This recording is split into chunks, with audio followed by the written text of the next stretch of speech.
Welcome है guys आप सबका आज की इस वीडियो में। सबसे पहले हम बात करते हैं बेली के बारे में, जो कि अपने आप को रोल मॉडल कहती हैं। अब भाई क्या वो वाकई में रोल मॉडल है? तो भाई आप पिक्चर में देख सकते हैं एक बच्ची है जिसका नाम इजी है, और ये भाई जो पिक्चर है ये काफ़ी साल पुरानी है, जब बेली अपने वो हगर वाले जो मतलब कि उनका जो गिमिक था उसके अंदर थी। और अब भाई आप उनकी दोबारा से पिक्चर देखें जो कि अभी की है, और अब भाई वो बहुत जल्दी अपना प्रो रेसलिंग के अंदर डेब्यू करने वाली है। और अगर आप उनकी जो अटायर है उसको देखें तो भाई वो बेली से इंस्पायर है, और उनका जो हेयर स्टाइल है वो भी काफ़ी हद तक बेली से मिलता जुलता है जैसा बेली का पहले होता था। तो इससे भाई जो बेली है वो कहती तो है कि वो रोल मॉडल है, तो भाई एक्चुअल में उन्होंने इस चीज़ को प्रूव भी किया, और ये चीज़ हमें इजी की इस जो पिक्चर है उससे पता लगता है। तो भाई इससे पता लगता है कि बेली वाकई में एक रोल मॉडल है। अगली स्टोरी कैरियन क्रॉस से जुड़ी है, और भाई आज कैरियन क्रॉस की एनिवर्सरी है। जी हाँ भाई, शादी वाली नहीं बल्कि WWE के अंदर वापसी की उनकी एनिवर्सरी है। और भाई उनकी ये एनिवर्सरी कैसी रही, उनका ये साल कैसा रहा, तो अब तक भाई जितने भी मैचेस कैरियन क्रॉस ने लड़े हैं उसके अंदर 80% मैचेस में कैरियन क्रॉस हारे हैं, और उनकी जो विनिंग परसेंटेज है वो अभी तक 20% है। तो भाई इससे पता लगता है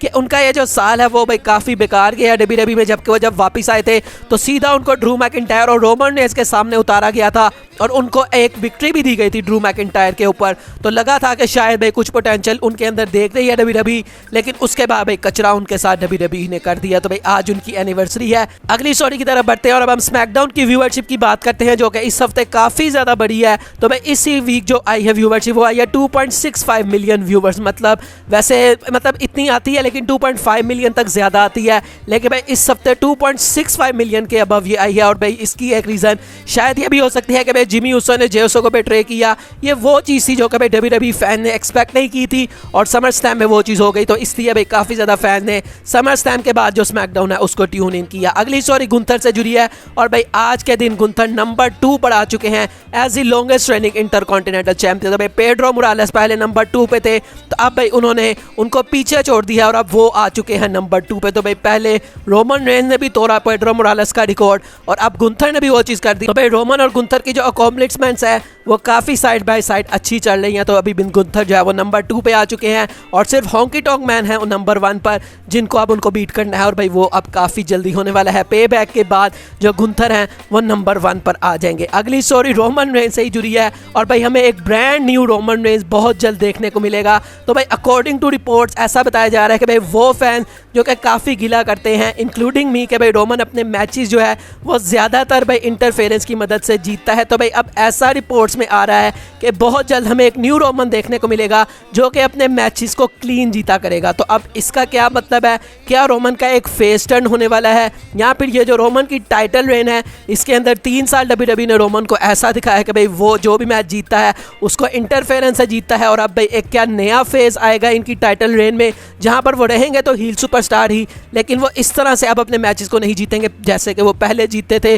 तो क्या भाई ये वाकई में जो पॉल हेमन ने कहा कि भाई हम तो अभी 3rd इनिंग में है, और भाई ये अभी वाकई जो है वो काफ़ी इसके अंदर और भी चीज़ें हैं जो कि सामने आएंगी। तो भाई अब पता नहीं कि क्या होता है, लेकिन भाई ऐसा रिपोर्ट्स के मुताबिक बताया जा रहा है कि रोमन रेंस अब अपने मैचेस को क्लीन जीता करेंगे। अब वो कब होगा ये चीज़ देखने में काफ़ी मज़ा आएगा। US चैंपियनशिप जो कि भाई फिलहाल रे मिस्टीरियो के पास, अब इसका फ्यूचर क्या होने वाला है? सबसे पहले तो रे मिस्टीरियो ने इस चीज़ को कहा कि भाई ये जो मैं टाइटल जीता हूँ ये सिर्फ मैं नहीं जीता बल्कि पूरा LWO जीता है। तो इसका मतलब है कि हम सब चैंपियन हैं। ये तो भाई उन्होंने इसीलिए किया क्योंकि भाई इस वक्त वो काफ़ी ज़्यादा ओवर है। और भाई यहाँ पर अगर हम प्लान्स की बात करें US चैंपियनशिप की, तो भाई पे बैक के अंदर रे मिस्टीरियो अपना जो टाइटल है उसको डिफेंड करने वाले हैं। उसके अलावा सैंटोस एस्कोबार जिनको अपॉर्चुनिटी मिलनी थी लेकिन मिली नहीं, भाई बहुत जल्द उनको भी अपॉर्चुनिटी दी जाएगी। और उसके अलावा ऑस्टिन थ्यूरी की अगर हम बात करें तो ऐसा बताया जा रहा है कि ऑस्टिन थ्यूरी दोबारा से कुछ टाइम के बाद दोबारा से US चैंपियनशिप की जो पिक्चर है उसके अंदर आ जाएंगे। अब वो एज अ बेबी फेस आएंगे या एज अ हील आएंगे ये हमें आने वाले टाइम में पता लग जाएगा। मनी इन द बैंक के कैश इन के अब हम बारे में बात करते हैं। तो भाई डेमियन प्रीस्ट का क्या होने वाला है मनी इन द बैंक का कैश इन? तो भाई ऐसा बताया जा रहा है कि कैश इन के जो भी प्लान्स हैं तो काफ़ी सीक्रेट रखे गए हैं, और बहुत कम लोग हैं जिनको पता है कि भाई कैश इन क्या होने वाला है। लेकिन भाई एक चीज़ जो रिपोर्ट्स में आ रही है वो ये बताया जा रहा है कि फिन बैलर कैश इन के अंदर कोई अपना पार्ट प्ले करने वाले हैं। तो भाई क्या यहाँ से WWE ने एक हिंट दे दिया है कि जो कैश इन है वो फेल होने वाला है? क्योंकि भाई अगर फिन बैलर आ रहे हैं और फिन बैलर और डेमियन के दरमियान हम देख रहे हैं कि कितनी मिसअंडरस्टैंडिंग्स हैं,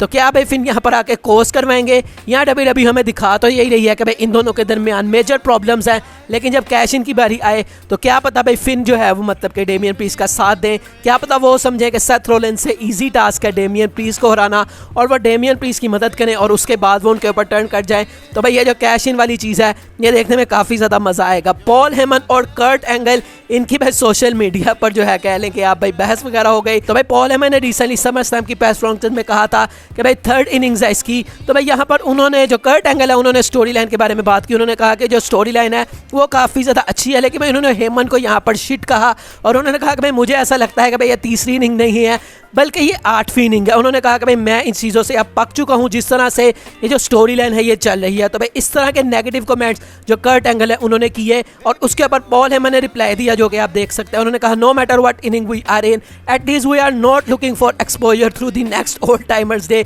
यहाँ पर उन्होंने भाई कर्ट एंगल का मजाक उड़ाया और उसके अलावा लिखते हैं and just for the record I type this tweet with a broken fricking finger nail. तो भाई यहाँ से 2 दफ़ा उन्होंने एक ही ट्वीट में जो कर्ट एंगल है उनका मजाक उड़ा दिया। भाई क्या इसकी वजह से जो पॉल हेमन है वो कुछ ट्रबल में आएंगे वो देखना भाई काफ़ी ज़्यादा मज़ेदार होगा। उसके अलावा भाई कर्ट एंगल ने रोमन रेंज के बारे में भाई काफ़ी एक बड़ी स्टेटमेंट दी। तो भाई पहले भी मैंने आपको बताया था कि जो कर्ट एंगल है उन्होंने ऐसी स्टेटमेंट दी थी कि भाई रोमन रेंज वो बंदा होगा जो कि 16 टाइम वर्ल्ड चैंपियनशिप का रिकॉर्ड तोड़ेगा। तो अब भाई उन्होंने इसके बारे में कुछ और भी बात की रोमन रेंज के बारे और उन्होंने ऐसा कहा कि भाई उनको ऐसा लगता है कि रोमन रेंज ब्रूनो सैमार्टिनो का जो रिकॉर्ड है 2803 डेज का एज WWE चैंपियन वो भी तोड़ देगा। तो भाई अब मुझे समझ नहीं आ रहा भाई वो ये भी रिकॉर्ड तोड़ेंगे, वो 16 टाइम चैंपियंस का भी तोड़ेंगे। तो भाई अभी तो फिलहाल अगर यही रिकॉर्ड उन्होंने तोड़ना है तो एटलीस्ट उनको 2028 तक रहना पड़ेगा WWE में।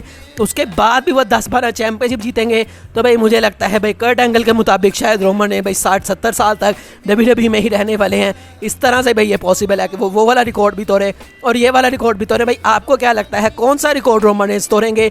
2803 डेज एज WWE चैंपियन या फिर 16 टाइम वर्ल्ड चैंपियन? आप इसके बारे में मुझे कमेंट सेक्शन में बताएं। अगली स्टोरी भी रोमन रेंज से जुड़ी है। भाई रोमन रेंज और ब्रॉक लेसनर जो ये दोनों बंदे जो कि समरस्लैम के अंदर इंजर हुए, तो भाई अब इनकी जो इंजरी है उसकी क्या अपडेट्स हैं? तो भाई ऐसा बताया जा रहा है कि जो रोमन रेंज की इंजरी है वो अभी भी कुछ पता नहीं लग रहा कि भाई उनको एग्जैक्ट इंजरी क्या है, लेकिन भाई ऐसा बताया जा रहा है कि उनकी जो भी इंजरी है वो ज़्यादा सीरियस नहीं है। और इसी वजह से हमने देखा कि फ्राइडे नाइट स्मैकडाउन में उनको इन्वॉल्व भी किया गया फाइट के अंदर। लेकिन अगर हम ब्रॉक लेसनर की बात करें तो भाई ब्रॉक लेसनर की जो इंजरी है वो लेजिट इंजरी है ऐसा बताया जा रहा है। और ये भी बताया जा रहा है कि अभी कुछ नहीं पता कि जो ब्रॉक लेसनर है भाई वो कितनी देर तक WWE से ऑफ रहने वाले हैं। तो भाई अभी इसके बारे में कुछ और अपडेट्स आएंगी तो वो भी आपको चैनल पर देखने को मिल जाएगी। ब्लड लाइन की अब हम बात करते हैं तो भाई कल मैंने आपको बताया था कि भाई कुछ स्मैकडाउन के एपिसोड्स हैं जहां पर जो ब्लड लाइन है उसको भाई बताया जा रहा है कि भाई वो आएंगे, लेकिन भाई अब उसके अंदर चेंजेस हो चुकी हैं। तो भाई अगस्त 25 का जो एपिसोड है स्मैकडाउन का वहां पर सिर्फ सोलो सिकोवा अब आने वाले हैं। पहले जिमी और सोलो को एडवर्टाइज किया गया था।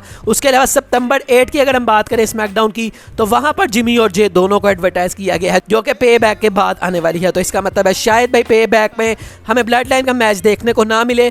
उसके अलावा सितंबर 2022 की अगर हम बात करें तो भाई वहां पर जो जिमी और जे हैं उनको फिर से एडवर्टाइज किया गया है और सोलो को एडवर्टाइज नहीं किया गया। अक्टूबर 6 की बात करें तो जिमी को सबसे पहले एडवर्टाइज किया गया था, लेकिन अब जिमी और जे दोनों को एडवर्टाइज किया गया। अक्टूबर 20 की भी बात करें तो यहाँ पर भी अब जिमी और जे दोनों आने वाले हैं। और नवंबर 24 की बात करें तो यहाँ पर भी अब पहले सोलो ओरिजिनली इन्वॉल्व थे, लेकिन अब भाई जिमी और जे को एडवर्टाइज किया गया है। तो भाई ये अब चेंजेस हैं। रोमन रेंज यहाँ पर कहीं भी नहीं है। आज की फाइनल स्टोरी की तरफ बढ़ते हैं और भाई जे उसो एक सरप्राइज दे सकते हैं रोमन रेंज को। तो ऐसा बताया जा रहा है अकॉर्डिंग टू रिपोर्ट्स के जे उसो जब भी अपना अब रिटर्न करेंगे WWE में तो भाई वो कुछ सरप्राइज के साथ आने वाले हैं और वो अकेले नहीं आने वाले ऐसा बताया जा रहा है। अब भाई वो अकेले नहीं आने वाले, इससे क्या मतलब है कि क्या भाई उनको कोई बंदा लेकर आएगा या फिर वो किसी बंदे को लेकर आएंगे? तो भाई ऐसी स्पेकुलेशन से काफ़ी नाम है जो कि सामने आ रहे हैं। एक नाम तो रिकिशी का है कि क्या पता भाई जो जे उसो हैं वो इस दफ़ा रिकिशी को ले आएँ और भाई कोई ऐसा मैच वो करवाएं, क्योंकि रिकिशी भी भाई ब्लड लाइन का पार्ट है।